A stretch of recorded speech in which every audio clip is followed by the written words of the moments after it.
Hello anime fans, तो कैसे हो सभी। सो गाइस, इस वीडियो में मैं एक्सप्लेन करने वाला हूँ डॉक्टर स्टोन की सीजन 3 के पार्ट 2 के एपिसोड 3 की स्टोरी को। तो अब बढ़ते हैं हमारे एक्सप्लेनेशन की तरफ इस इंट्रो के बाद।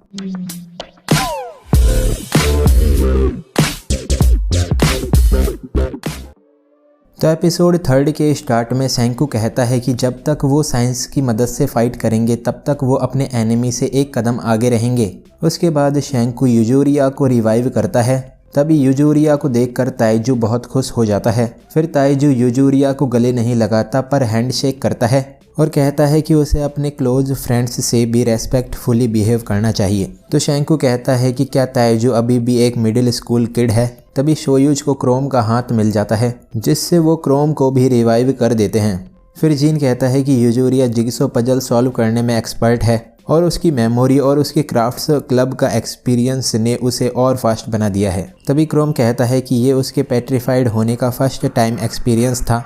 तो जीन क्रोम के रिएक्शन को बिल्कुल कासेकी के जैसा बताता है। देन कासेकी कहता है कि वो और क्रोम दोनों सेम फेदर वाले बर्ड्स हैं, इसीलिए वो दोनों बिल्डर डुओ हैं। उसके बाद कासेकी क्रोम को अपने साथ बिल्डिंग वर्क में लगा लेता है। फिर सेंकू कहता है कि अब उनकी पूरी ड्रोन बिल्डिंग टीम रिवाइव हो गई है। तो रियुसुई कहता है कि ये उनके 3 डायमेंशनल वॉर की शुरुआत है, जिसका मतलब है कि अब उन्हें अपना 3D स्पेशलिस्ट चाहिए। तभी सेंकू यूकियो को रिवाइव करता है, जिसे देखकर सब हैप्पी हो जाते हैं। फिर यूकियो कहता है कि सेंकू को क्या इन्फॉर्मेशन चाहिए। तो रियुसुई कहता है कि उसे पता था कि यूकियो यही कहेगा क्योंकि वो एक सोनार ऑपरेटर रह चुका है। तभी सेंकू बताता है कि कोहाको और उसकी टीम एनिमी के बेस में है। देन यूकियो कुछ साउंड वेव्स को सुनता है और कहता है कि कोई उनकी तरफ आ रहा है। तभी कोई वाटर से उनकी तरफ आ रहा होता है जो कि अमारेलिस होती है। तो जीन और रियुसुई उसे देखकर शॉक्ड हो जाते हैं। फिर अमारेलिस बताती है कि कोहाकू और गिनेरो पेट्रीफाइड हो गए हैं और अमारेलिस बाकी की सारी इन्फॉर्मेशन भी सेंकू को बताती है।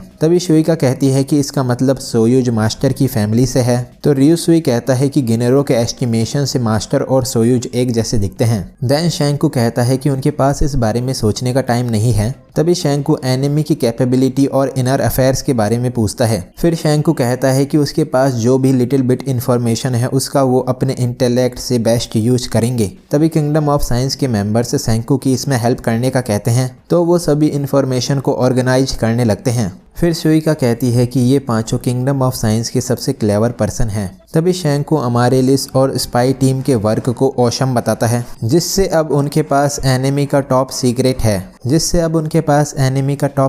है कि एनिमी के पास सिर्फ एक पेट्रिफिकेशन वेपन है। तो रियुसुई और अदर्स इसे एक क्रिटिकल इन्फॉर्मेशन बताते हैं। देन क्रोम को कुछ समझ नहीं आ रहा होता है। फिर अमारेलिस पूछती है कि सेंकू को उसकी बातों से इस इन्फॉर्मेशन का पता कैसे लगा। तो ताइजू कहता है कि अगर सेंकू ऐसा बोल रहा है तो ये सही ही होना चाहिए। तभी रियुसुई कहता है कि उन्हें मिलकर इस बात पर विचार करना चाहिए क्योंकि अमारेलिस की इन्फॉर्मेशन एक दूसरे से रिलेटेड नहीं है और उन्हें इस मुश्किल पजल को सॉल्व करना है। इसीलिए रियुसुई क्रोम को इसके बारे में सोचने का कहता है। उसके बाद क्रोम कहता है कि मास्टर के पास कोई पेट्रिफिकेशन वेपन नहीं है। तो सेंकू कहता है कि मास्टर तो पहले से ही पेट्रीफाइड है। देन जीन कहता है कि शायद इबारा के पास भी पेट्रिफिकेशन वेपन हो सकती है। तो अमारेलिस कहती है कि इबारा बहुत सावधान रहता है, इसीलिए इबारा के पास भी पेट्रिफिकेशन वेपन होनी चाहिए। देन जीन कहता है कि इबारा जैसे पर्सन के पास एक इंश्योरेंस पॉलिसी के ऊपर दूसरी इंश्योरेंस पॉलिसी होती है और अगर एनिमी के पास दूसरा पेट्रिफिकेशन वेपन है तो वो वेपन इबारा के पास ही होना चाहिए।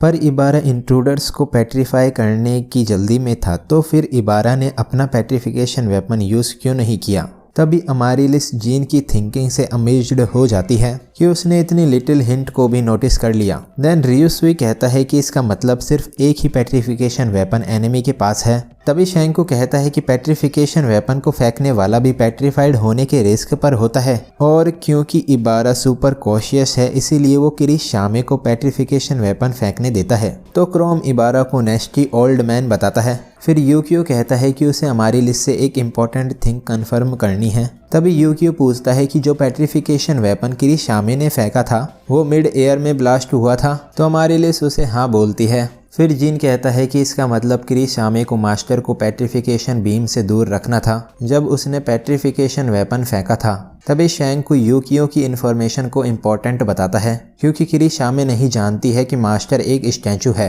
उसके बाद मौज वहां पर आ जाता है और कहता है कि उसने सही कहा कि किरीशामे को इसके बारे में नहीं पता है, पर वो लोग इस बारे में कैसे जानते हैं। फिर यूकियो कहता है कि उसने मौज को अपनी हियरिंग से भी नोटिस नहीं किया था। तभी ताइजू मौज पर अटैक करता है, पर मौज उसे हिट करके दूर फेंक देता है। तो ताइजू दोबारा से अपने फ्रेंड्स को बचाने आ जाता है। देन मौज कहता है कि ताइजू उसके अटैक को सह गया, पर ये उनके लिए कुछ टाइम ही बाय कर पाएगा। तभी शैंकू सोचता है कि उन्हें टाइम ही तो चाहिए और उसे अपने हेड का फुल यूज करना होगा इस कुछ सेकंड्स में जो ताइजू ने उसे दिए हैं। और रियुसुई सोचता है कि मौज के अगेंस्ट लड़ना उनके लिए सही नहीं होगा। और जिन सोचता है कि अब वो फंस गए हैं और क्या इस सिचुएशन से निकलने का कोई रास्ता है। और यूकियो सोचता है कि उसे कम से कम अपने एक फ्रेंड को बचाना होगा। फिर अमारेलिस सॉरी कहती है और शायद मौज ने उसे ही यहाँ तक फॉलो किया है। तभी क्रोम सोचता है कि वो हमेशा रात में चीजें ढूंढता था और रात में देखना बड़ा मुश्किल होता है, पर मौज ने अमारेलिस को फॉलो क्यों किया, वो उसे फिनिश भी तो कर सकता था।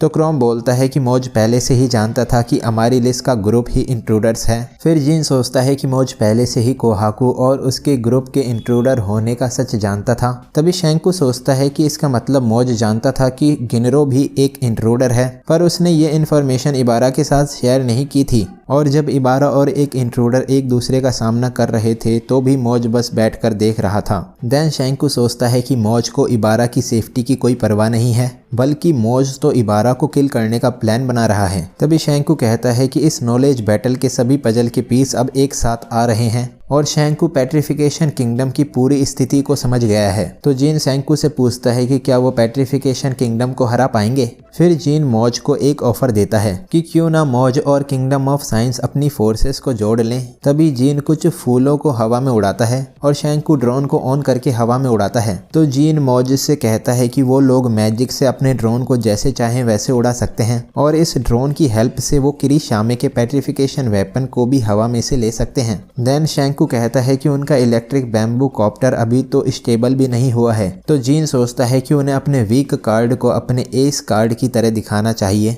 क्योंकि ये ही किसी नेगोशिएशन या डील मेकिंग का पहला मूव है। तभी यूकियो सोचता है कि अगर वो अब मौज से फाइट करेंगे तो वो सब फिनिश हो जाएंगे। फिर रियुसुई इसे एक अपॉर्चुनिटी बताता है जिससे वो स्ट्रॉन्गेस्ट मैन से नेगोशिएट करके उसे अपनी तरफ कर लेंगे। तभी शैंकू सोचता है कि अब सब जीन के वर्ड्स पर डिपेंड करता है। तो जीन मौज से बोलता है कि अगर वो दोनों टीम अप कर ले तो वो इस आइलैंड और इनर पैलेस को अपने लिए ले सकते हैं। देन शुई का सोचती है कि जीन मौज के बगल में क्यों चला गया। तभी मेंटलिस्ट जीन अपनी मैनिपुलेशन टेक्निक को बताता है कि लोग ज़्यादा कंफर्टेबल फील करते हैं जब वो एक दूसरे के साइड में होते हैं। उसके बाद शैंकू सोचता है कि जीन का पहला मूव मौज को ड्रोन दिखाना था और जीन का दूसरा मूव मौज के बगल में खड़े होने का था। फिर जीन मौज को इबारा और बाकी के वॉरियर्स से 5 गुना ज़्यादा स्ट्रॉन्ग बताता है। तभी मौज जीन से कहता है कि वो इससे भी ज़्यादा स्ट्रॉन्ग है। तो जीन सोचता है कि उसने जानबूझकर मौज की स्ट्रेंथ को कम बताया है जिससे मौज जीन को करेक्ट करे।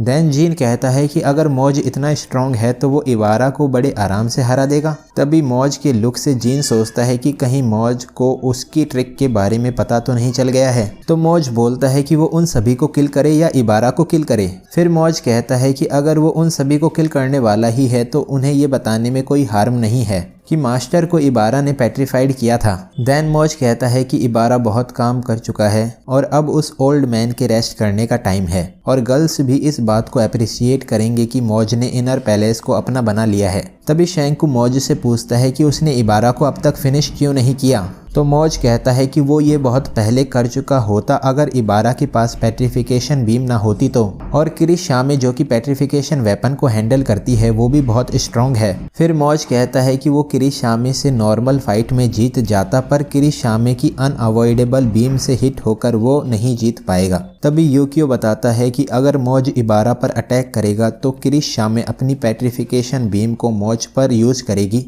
और अगर मौज इबारा को सभी के सामने एक्सपोज कर देगा तो फिर इनर पैलेस का कॉन्सेप्ट भी खत्म हो जाएगा। देन जीन कहता है कि मौज सभी तरफ से डेडलॉक सिचुएशन में फंसा है। तभी शैंकू कहता है कि मौज चाहता है कि पेट्रिफिकेशन बीम इनर पैलेस से चली जाए और शैंकू भी पेट्रिफिकेशन बीम को अपने लिए चाहता है, इसीलिए इसमें उन दोनों का फायदा है। फिर जीन कहता है कि उन्हें पेट्रिफिकेशन बीम चाहिए और एक नेगोशिएशन बराबर की चीजों का होता है, इसीलिए मौज को आइलैंड और इनर पैलेस को अपने लिए रख लेना चाहिए। तभी जीन मौज की हेल्प अपने मैजिक से करने का कहता है, पर इसकी एक कंडीशन है कि मौज को इसके बदले उन्हें पेट्रिफिकेशन वेपन देना होगा। तो मौज कहता है कि उसे उनकी किसी कंडीशन को मानने की जरूरत नहीं है, क्योंकि इस कॉम्बैट में उसका अपर हैंड है, इसीलिए वो सभी मौज के लिए उनका मैजिक यूज करेंगे और वो पेट्रिफिकेशन वेपन को भी मौज को ही ला कर देंगे, जिससे शैंकू और अदर से डर जाते हैं। फिर मौज जीन से उनके हाइड आउट को सीक्रेट रखने का कहता है, इसीलिए उनकी ओनली चॉइस यही है कि जैसा मौज कहे वो वैसा ही करें। तभी जीन स्माइल करता है और वो अपनी इस ट्रिक का नाम साइकोलॉजिकल रिएक्टेंस बताता है, जिसमें अगर कोई पर्सन फील करता है कि उसे कुछ काम फोर्सफुली करना पड़ रहा है तो वो पर्सन उस काम को रिजेक्ट कर देता है। देन यूकियो बोलता है कि जीन ने ये उन सभी के बेनिफिट के लिए ही किया है, क्योंकि इससे उनकी कन्वर्सेशन मौज के साथ शिफ्ट हो गई है। तभी शैंकू कहता है कि ओरिजिनली कन्वर्सेशन हो रही थी कि मौज उन सभी को किल करेगा या नहीं, पर अब वो मौज के साथ मिलकर वर्क करने की कन्वर्सेशन कर रहे हैं। उसके बाद मौज शैंकू से डील कर लेता है। तभी शैंकू मौज को ईयर पीस देता है, तो मौज कहता है कि ये तो कोहाकू की ईयरिंग है। देन मौज ईयरिंग से किंगडम ऑफ सोर्सरी के हेडक्वार्टर की आवाज सुनकर शॉक्ड हो जाता है। फिर सोयुज मौज को बोट में वहां से ले जाता है। तभी शैंकू और अदर्स उनके मेंटलिस्ट को थैंक्स बोलते हैं। देन रियुसुई कहता है कि अब उनके पास मौज की अल्टीमेट पावर है। तो शैंकू कहता है कि वो श्योर है कि एक बार पेट्रिफिकेशन वेपन मौज को मिल जाएगी तब वो उन सभी को फिनिश कर देगा। फिर क्रोम कहता है कि वो इस बारे में बाद में सोचेंगे। उसके बाद किंगडम ऑफ साइंस के सभी मेंबर्स अपने वर्क पर लग जाते हैं। फिर शैंकू मौज से ईयर पीस से बात करता है और मौज को डायरेक्शंस बताकर ट्रेजर तक पहुंचाने का कहता है। तभी उस डेस्टिनेशन पर मौज के लिए एक गिफ्ट होता है जो कि शैंकू ने सॉर्सरी से बनाया होता है। देन शैंकू बोलता है कि किंगडम ऑफ साइंस के मेंबर्स नंबर में कम हैं और अगर पेट्रिफिकेशन किंगडम ने उन पर अटैक कर दिया तो वो तुरंत ही डिफीट हो जाएंगे, इसीलिए उन्हें मौज की स्ट्रेंथ की हेल्प चाहिए, जिससे वो पेट्रिफिकेशन किंगडम को बता सकें कि वो लोग बहुत स्ट्रॉन्ग हैं और जिससे पेट्रिफिकेशन किंगडम पेट्रिफिकेशन वेपन का यूज करने के लिए फोर्स्ड हो जाए। फिर मौज रात में पेट्रिफिकेशन किंगडम पर इंट्रूडर बनकर अटैक करता है और सभी वॉरियर्स को मौज डिफीट कर देता है। तभी मौज कहता है कि उसने अपना काम कर दिया है, पर शैंकू और अदर्स उसे सुन नहीं सकते हैं। तो मौज इस सॉर्सरी को इनकन्वीनियंट बताता है। सो गाइस, यहाँ पर डॉक्टर स्टोन के 3rd सीजन के पार्ट 2 के एपिसोड 3 की स्टोरी कंप्लीट हो जाती है। तो अब अगर आपको ये वीडियो अच्छी लगी है तो इस वीडियो को एक लाइक कर देना। मैं मिलता हूँ आपसे नेक्स्ट वीडियो में। Thanks for watching.